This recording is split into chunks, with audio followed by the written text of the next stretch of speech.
Welcome to my channel. इस video में हम डिस्कस करेंगे वर्मीफॉर्म अपेंडिक्स, एक्यूट अपेंडिसाइटिस और अपेंडेक्टमी। तो वर्मीफॉर्म अपेंडिक्स के बारे में जो जानना ज़रूरी है वो ये है कि ये क्या चीज़ है। ये एक लार्ज इंटेस्टाइन का जो पहला पार्ट होता है जिसको हम सीकम कहते हैं, सीकम से राइज होती है इसकी बेस, और इसकी बेस हमेशा इसकी पोजीशन कांस्टेंट होती है। इसका लिमिनल डायमीटर तकरीबन 5 मिलीमीटर तक होता है, जबकि इसकी लेंथ जो होती है वो 5 से 15 मिलीमीटर्स तक सेंटीमीटर्स तक हो सकती है। So vermiform appendix rarely near gall bladder भी फाउंड हो सकती है, मतलब और गाल ब्लैडर के करीब भी हो सकती है। और इसकी वजह से क्या होगा, जब इसकी इरिटेशन होगी तो यूरिनरी फ्रीक्वेंसी ज़्यादा और यूरिनरी अर्जेंसी वगैरह ज़्यादा हो जाएगी। अच्छा, ब्लड सप्लाई इसको इलियोकोलिक आर्टरी की एक ब्रांच है जिसको हम कहते हैं अपेंडिकुलर आर्टरी, उससे ब्लड सप्लाई इसकी आती है। और वीनस ड्रेनेज जो होते हैं इसकी पोस्टीरियर सीकल वैन में इसकी वीनस ड्रेनेज होती है। लिम्फेटिक ड्रेनेज इसकी इलियोसिकल लिम्फ नोड्स में इसकी लिम्फेटिक ड्रेनेज होती है। और एक्यूट अपेंडिसाइटिस पे हम आ जाते हैं। ये तो हो गया slide introduction of vermiform appendix कि ये होती कहाँ पे है। अब हम आ जाते हैं एक्यूट अपेंडिसाइटिस पे। तो एक्यूट अपेंडिसाइटिस एक्यूट इन्फ्लेमेशन है of appendix. Acute inflammation of appendix is called acute appendicitis. Acute appendicitis इसके लिए जो सर्जरी परफॉर्म की जाती है उसको हम अपेंडेक्टमी कहते हैं, और इसको कहा जाता है कि ये most common one of the most common surgeries performed. Etiology इसकी सिंपल है कि कोई भी ऑब्स्ट्रक्शन हुई वर्मीफॉर्म अपेंडिक्स की, तो for example in case of any faecoliths और in the presence of any tumour और any other cause of obstruction can lead to infiltration of the bacteria at that site, और उसकी वजह से क्या होगा कि जब इन्फेक्शन होगा तो एक्यूट अपेंडिसाइटिस डेवलप हो सकता है। पैथोलॉजी भी बिल्कुल सिंपल है। इसमें यह है कि जब ऑब्स्ट्रक्शन होगी तो बैक्टीरियल प्रोलिफरेशन होती है, बैक्टीरियल इन्फिल्ट्रेशन होती है या फिर वायरल इन्फिल्ट्रेशन होती है, जिसकी वजह से इन्फेक्शन डेवलप होता है। तो इन्फेक्शन से क्या होगा कि एडिमा डेवलप होगा, और ये एडिमा कंप्रेस करेगा लिम्फेटिक्स को, और जब ये एडिमा ज़्यादा हो जाएगा तो ये वीनस सिस्टम को भी कंप्रेस करेगा, जिसकी वजह से इस्कीमिया डेवलप होगा, और इस्कीमिया की वजह से अल्सरेशन और गैंग्रीन डेवलप हो सकते हैं। और इसकी एक कॉम्प्लिकेशन ये है कि इंटेस्टाइन जो होती है उसके साथ एडेजन्स बन सकती हैं, और ये सारा इसकी पैथोलॉजी है। अगर हम इसके क्लिनिकल फीचर्स देखें तो इसकी सिंपल क्लिनिकल फीचर्स जो कि क्लासिकल अपेंडिसाइटिस की क्लिनिकल फीचर्स होते हैं वो सबसे पहले पेरियम्बलाइकल पेन है। पेरियम्बलाइकल पेन जो होता है ये बाद में वेरिएबल पीरियड ऑफ टाइम के बाद ये पेन शिफ्ट हो जाता है राइट इलियक फोसा यानी RIF, राइट इलियक फोसा में शिफ्ट हो जाता है। और ये पेन जो होता है इसके साथ साथ एनोरेक्सिया, नोज़िया और वॉमिटिंग भी फील हो सकती है, यानी एनोरेक्सिया, नाउजिया और वॉमिटिंग की भी कंप्लेंट्स होती हैं। और पेशेंट्स यूजुअली रिपोर्ट करते हैं कि पेन एक्सरबेट हो रहा है ऑन कफिंग और लाफिंग। सो पेन एक्सरबेट होते हैं ऑन कफिंग और लाफिंग। एटिपिकल प्रेजेंटेशंस में यही है कि अगर राइट इलियक फोसा में मतलब अगर अपेंडिक्स यानी वर्मीफॉर्म अपेंडिक्स प्रेजेंट है in close association with the urinary bladder, then इसकी वजह से क्या होगा कि फ्रीक्वेंसी ऑफ यूरिनेशन इंक्रीज हो जाएगी, यानी यूरिनरी अर्जेंसी होगी, और साथ में बंदे को डायरिया होगा। और इन सम केसेस जो पेन अराइज होता था पेरियम्बलाइकल रीजन में पहले, वो पेरियम्बलाइकल रीजन में अराइज नहीं होगा बल्कि डायरेक्टली राइट इलियक फोसा में अराइज होगा और उधर ही स्टे करेगा। एक्चुअली राइट इलियक फोसा में पेन क्यों होता है, क्योंकि जो पेराइटल पेरिटोनियम होती है उसकी इन्फ्लेमेशन होती है, उसकी वजह से राइट इलियक फोसा में पेन होता है। अच्छा, अब हम आ जाते हैं एग्जामिनेशन पे। तो एग्जामिनेशन में सबसे पहले हम करेंगे जनरल एग्जामिनेशन।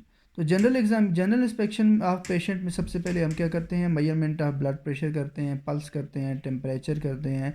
अच्छा, पायरेक्सिया होता है मोस्टली अपेंडिसाइटिस के पेशेंट्स को। इसके अलावा उनकी टंग ऑब्जर्व करते हैं, माउथ देखते हैं, थ्रोट की एग्जामिनेशन करते हैं, क्योंकि फर टंग या फिर फीटर और इस वगैरह इन पेशेंट्स में, मोस्ट ऑफ द पेशेंट्स में होता है। और इसके अलावा टॉन्सिलाइटिस भी बाज़ औक़ात एसोसिएटेड हो सकते हैं विद मीजेंटेरिक एंटीनाइटिस और इवेंचुअली अपेंडिसाइटिस के साथ। इसके बाद हम नेक्स्ट स्टेप पे आ जाते हैं जिसमें हम एग्जामिनेशन करते हैं एब्डामिन का। तो एब्डामिन के एग्जामिनेशन में सबसे पहले हम क्या करते हैं कि रेस्पिरेटरी मूवमेंट्स देखते हैं। रेस्पिरेटरी मूवमेंट्स जो होती हैं उनकी लिमिटेशन हुई होती है in the lower abdomen. Then there is palpation. When we do palpation, then it shows muscle guarding, and then rebound tenderness and tenderness are also observed. What is rebound tenderness? Rebound tenderness का मतलब ये है कि जब हम press करेंगे gently तो जैसे ही हैंड को उठाएंगे तो पेशेंट्स के फेस को देखेंगे तो उस पर डिस्कम्फर्ट हमें ऑब्ज़र्व होगी, यानी पेशेंट के फेस पे हमें डिस्कम्फर्ट ऑब्ज़र्व होगी। अच्छा, इसके अलावा जो है टेंडरनेस हमें फ़ील होती है, लोकलाइज्ड टेंडरनेस, वो भी पेरिटोनियम की इरिटेशन की वजह से। और साथ में जो इन अदर अप्रोच होती है वो ये होती है कि हम परकशन करते हैं, परकशन में ऐसे ये फिंगर्स रखते हैं और परकशन करते हैं, तो परकशन में भी सिमिलर रिस्पांस एलिसिट होता है। अच्छा, इसके बाद हम कुछ साइंस ऑब्जर्व करते हैं, जिन साइंस में सबसे पहले आ जाता है पॉइंटिंग साइन। पॉइंटिंग साइन में हम कहते हैं कि पेशेंट को कहते हैं कि वो पॉइंट करे to the site where he feels pain. So वो पेशेंट पेन के बारे में बताता है कि पहले अम्बिलिकल रीजन में पेन स्टार्ट हुआ, फिर उसके बाद शिफ्ट हुआ इनटू राइट इलियक फोसा, तो वो पॉइंट इस तरह करता है। फिर इसके बाद आ जाते हैं हम रोबसिंग साइन पे। रोबसिंग साइन पे हम क्या करते हैं कि राइट जो लेफ़्ट इलियक फोसा होता है, लेफ़्ट इलियक फोसा में हम पल्पेशन करते हैं, तो उसकी वजह से एलिसिट होता है pain into the right iliac fossa, यानी लेफ़्ट इलियक फोसा में हमने पल्पेशन की तो उसकी वजह से हमें राइट इलियक फोसा में पेन फील होता है। इसको हम क्या कहते हैं? रोबसिंग्स। इसको हम क्या कहते हैं? रोबसिंग्स साइन। इसके बाद हमारे पास आ जाता है सोआस साइन। तो सोआस साइन में ये होता है कि ओकेजनली इन्फ्लेम्ड अपेंडिक्स जो होती है ये सोआस मसल के ऊपर लाई करती है, और उसकी वजह से क्या होगा कि सोआस मसल में स्पाज्म होता है, जिसकी वजह से पेशेंट जब लेटा होता है तो लेग्स फ्लेक्स होती हैं, यानी नीज हिप जॉइंट पे फ्लेक्शन हुई होती है, ठीक है, स्पेशली राइट हिप जॉइंट पे। तो जब डिग्री ऑफ सोआस स्पाज्म कम हो तो हम पेशेंट की लेग को एक्सटेंड करें, तो एक्सटेंशंस की वजह से क्या होगा कि जो इन्फ्लेम्ड अपेंडिक्स है वो सोआस मसल के करीब आ जाएगी, उसकी वजह से क्या होगा कि टेंडरनेस एलिसिट होगी। इसके बाद हम आ जाते हैं जी ऑब्चुरेटर साइन पे। ऑब्चुरेटर साइन इंपॉर्टेंट साइन है। इसमें क्या होता है कि बंदा स्पाइन पोजीशन में लेटा है, ठीक है, और उसके बाद हमने पेशेंट को कहा कि पेशेंट की लेग्स को पहले हिप जॉइंट पे फ्लेक्स किया और उसके बाद इंटरनली रोटेट किया। इंटरनली रोटेट करेंगे तो उसकी वजह से वर्मिफॉर्म अपेंडिक्स ऑब्चुरेटर जो मसल है, ऑब्चुरेटर इंटरनस मसल, उसके क्लोज एसोसिएशन में आ जाएगी, उसकी वजह से पेशेंट को पेन फील होगा इन द हाइपोगैस्ट्रियम। सो ये कुछ साइन थे। इसके अलावा हम रूल आउट करते हैं एनी अदर काज लाइक एनी टेस्टिकुलर टार्जन वगैरह हो, इस तरह की चीज़ें हम रूल आउट करते हैं।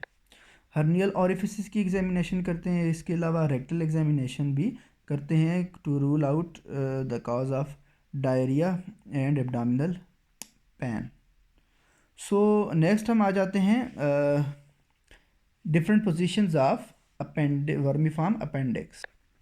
सो वर्मीफॉर्म अपेंडिक्स की डिफरेंट पोजीशंस हो सकती हैं, जिनमें आ जाती है सबसे पहले रेट्रोसिकल। तो रेट्रोसिकल में जो होती है रिजिडिटी और टेंडरनेस में भी absent because of the presence of gas in caecum, जिसकी वजह से क्या होगा कि पेरिटोनियम का कांटेक्ट इन्फ्लेम्ड स्ट्रक्चर के साथ कम होगा। उसकी वजह से क्या होगा कि जो क्लासिकल सिम्टम्स होती हैं रिजिडिटी और टेंडरनेस, ये कभी कभार प्रेजेंट नहीं हो सकते इन केस ऑफ रेट्रोसिकल अपेंडिसाइटिस, और ये रेट्रोसिकल पोजीशन सबसे कॉमन पोजीशन है अपेंडिक्स की।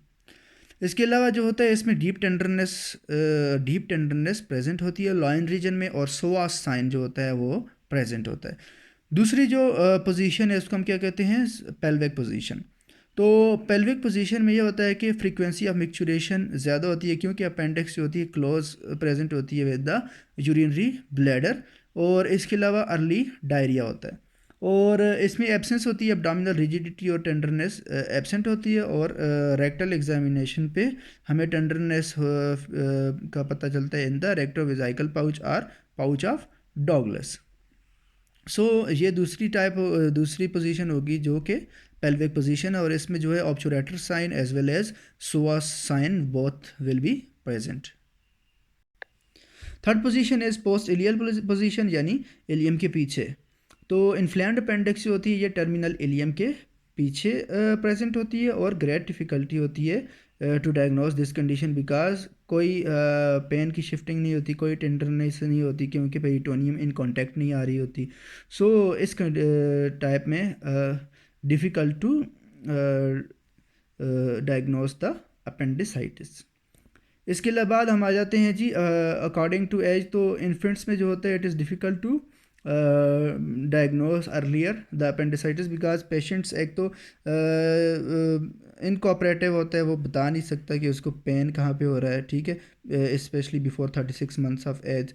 और दूसरा ये है कि डिफ्यूज़ पेरिटोनाइटिस इजीली डेवलप हो जाता है, क्योंकि ग्रेटर मोमेंटम सही डेवलप नहीं होता, इसलिए पेरिटोनाइटिस डिफ्यूज़ पेरिटोनाइटिस के चांसेस ज़्यादा हो जाते हैं। तो नेक्स्ट हम आ जाते हैं जी चिल्ड्रन पे। तो चिल्ड्रन में वॉमिटिंग और एनोरेक्सिया जो होते हैं मेन फीचर्स होते हैं, जबकि एल्डर पेशेंट्स में गैंग्रीन और परफोरेशन जो होते हैं मोर फ्रीक्वेंटली हो सकता है। और क्लिनिकल पिक्चर में सिमुलेट सब acute intestinal obstruction in case of Elder patients. Obese में डायग्नोसिस लेट होता है, क्योंकि उनके diminished local science of acute appendicitis होता है। और प्रेगनेंसी में स्पेशली प्रेगनेंसी में ये होता है कि जो यूट्रस होता है वो अपने साथ पुश कर लेता है अपेंडिक्स को, वर्मीफॉर्म अपेंडिक्स को, into the right upper quadrant of the abdomen. Pain shift हो जाता है into the right upper quadrant of the abdomen. Pain जब right upper quadrant of the abdomen में फील होगा in case of pregnant women, और depend करता है कि कौन सा मंथ ऑफ गेस्टेशन चल रहा है, तो फिर हम डायग्नोज कर सकते हैं अपेंडिसाइटिस। और इसमें जो होता है एक high up Richardson Morrison's incision दी जाती है, and it is according to the month of gestation. Incision name is Rutherford Morrison's incision, not Richardson but Rutherford Morrison's incision. Now what investigations are required. Investigations में सबसे पहले CBC आ जाता है। CBC में हम लिकोसाइटोसिस ऑब्जर्व करते हैं, मोर देन 14,000 जो होता है ये सजेस्टिव है अपेंडिसाइटिस का, ठीक है। फिर इसके बाद हम आ जाते हैं यूरिन एनालिसिस पे। तो यूरिन एनालिसिस में to exclude any urinary tract infection, because कोई यूरिनरी ट्रैक्ट इन्फेक्शन हो तो उसका पेन भी उसी लोकेशन पे हो रहा होता है जहाँ पे अपेंडिसाइटिस का पेन होता है। इसके बाद हम प्रेगनेंसी टेस्ट करेंगे to confirm the ectopic pregnancy, because ectopic pregnancy भी एक डिफरेंशियल है फॉर अपेंडिसाइटिस। देन रेडियोग्राफ्स करते हैं हम, एक्सरे करते हैं एब्डामिन का सुपाइन पोजीशन में, जब कोई क्लिनिकल सस्पिशन है इंटेस्टाइनल ऑब्स्ट्रक्शन या यूरेटेरिक कोलिक कोई प्रेजेंट है तो उसके लिए हम रेडियोग्राफ्स करते हैं। अच्छा, इसके अलावा an erect chest X-ray including diaphragm should always be requested in suspicion of perforated viscus. Ultrasound of abdomen and pelvis भी करते हैं। पेल्विक अल्ट्रासोनोग्राफी में हम फीमेल पेशेंट्स के लिए करते हैं, जो ताकि हम रूल आउट कर सकें कोई ट्विस्टेड ओवेरियन सिस्ट है या फिर कोई एक्टोपिक प्रेगनेंसी है। इसके अलावा हम एब्डामिनल अल्ट्रासोनोग्राफी करते हैं ताकि हम डायग्नोसिस मेड कर सकें of acute appendicitis with high level of sensitivity. और एब्डामिनल अल्ट्रासोनोग्राफी जो होता है इसको हम यूज़ कर सकते हैं to differentiate between appendicular mass and appendicular mass and an abscess, ताकि कोई एब्सेस वगैरह है तो उसका भी हमें पता चल सके। इसके अलावा हम अगर इन सब से डायग्नोस नहीं होता तो हम करते हैं कंट्रास्ट इन्हांस्ड सीटी ऑफ एब्डामिन। तो कंट्रास्ट इन्हांस्ड सीटी ऑफ एब्डामिन में हमें इजीली इस सब के बारे में यानी अपेंडिसाइटिस के बारे में क्लियरली हमें पता चल जाता है। अच्छा, इसके अलावा हमें कोई डाइवर्टिकुलाइटिस वगैरह है या फिर कोई इंटेस्टाइनल ऑब्स्ट्रक्शन है या नियोप्लाज्म वगैरह है, उनके बारे में भी हमें easily contrast enhanced CT scan पे पता चल सकता है। इसके अलावा हम डायग्नोस्टिक लेप्रोस्कोपी भी कर सकते हैं, और डायग्नोस्टिक लेप्रोस्कोपी उन फीमेल्स में करती हैं जो कि चाइल्ड बियरिंग एज में होती हैं, और उनमें कोई और एबनॉर्मेलिटी को भी रूल आउट कर सकते हैं, क्योंकि number of causes of lower right abdominal pain हो सकते हैं। राइट लोअर एब्डोमिनल पेन के number of causes in females में हो सकते हैं। फिर हम एल्वराडो स्कोरिंग सिस्टम यूज़ करते हैं। एल्वराडो स्कोरिंग सिस्टम में एक फार्मूला यूज़ करते हैं हम मेंट्रल्स। तो मेंट्रल्स में सबसे पहले आ जाता है migratory RIF pain, score 1. Then anorexia, 1 score. Nausea and vomiting, 1 score. These are symptoms. Then T stands for tenderness in right iliac fossa. Then rebound tenderness, then elevated temperature. Then L stands for leukocytosis and S stands for shift to left. That is, in the segmented neutrophils are increasing in number. So Mantel's is a formula that is used to produce the score for Alvarado scoring system, and any score below 5 is considered that it is no appendicitis, and if the score is more than 5 but 5 or 6, it is considered that there is suspicion for appendicitis, so CT scan is done. If the score is more than 7, then appendicitis is confirmed and appendectomy should be done. So there are several complications that can be related to this appendicitis. So in complications में एक तो appendicular mass आ सकता है, appendicular abscess आ सकता है, generalized peritonitis आ सकता है, intraperitoneal abscess formation हो सकती है, fecal fistula हो सकता है, इसके अलावा recurrent intestinal obstruction हो सकती है, portal pyemia हो सकता है यानी portal tract का infection हो सकता है, sterility in women हो सकती है of child bearing age, और इसके अलावा ओवरवेलमिंग सेप्सिस और डेथ भी हो सकती है।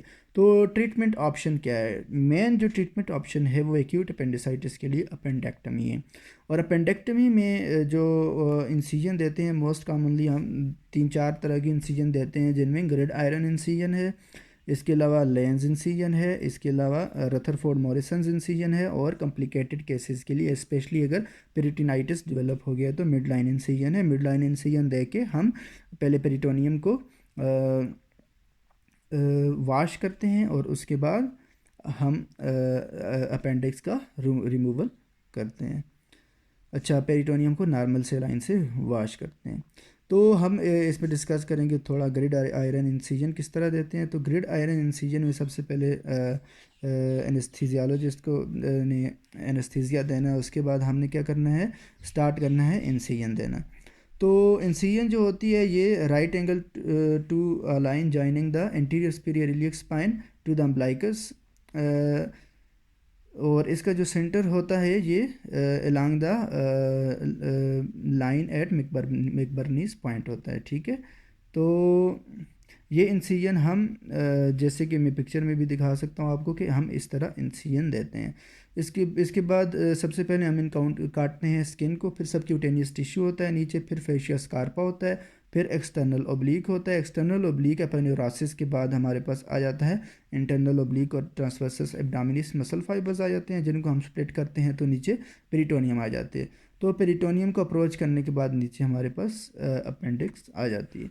अब क्लोजर कैसे करते हैं? क्लोजर में हमने सबसे पहले कोई देखना है कि कोई ब्लीडिंग पॉइंट तो नहीं है, ब्लीडिंग पॉइंट को चेक किया, हीमोस्टेसिस चेक की, फिर हमने पेरिटोनियम को क्लोज किया विद विक्राइल 3/0 स्विचेस, और फिर हमने क्लोजर की मतलब पेरिटोनियम की क्लोजर कुछ लोग कहते हैं कि ज़रूरी है, कुछ लोग कहते हैं ये नहीं करनी चाहिए, नहीं ज़रूरी है, तो it's up to you.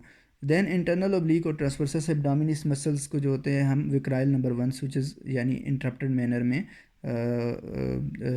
Stitching करते हैं, और उसके बाद हम एक्सटर्नल ओब्लीक एपोन्यूरोसिस पे आ जाते हैं, जिसको हम क्लोज्ड करते हैं ना कंटिन्यूस मैनर यानी कंटिन्यूस स्टिचेस लगाते हैं। इसके बाद हम स्किन को क्लोज करते हैं बाय फ्यू इंटरप्टेड स्टिचेस।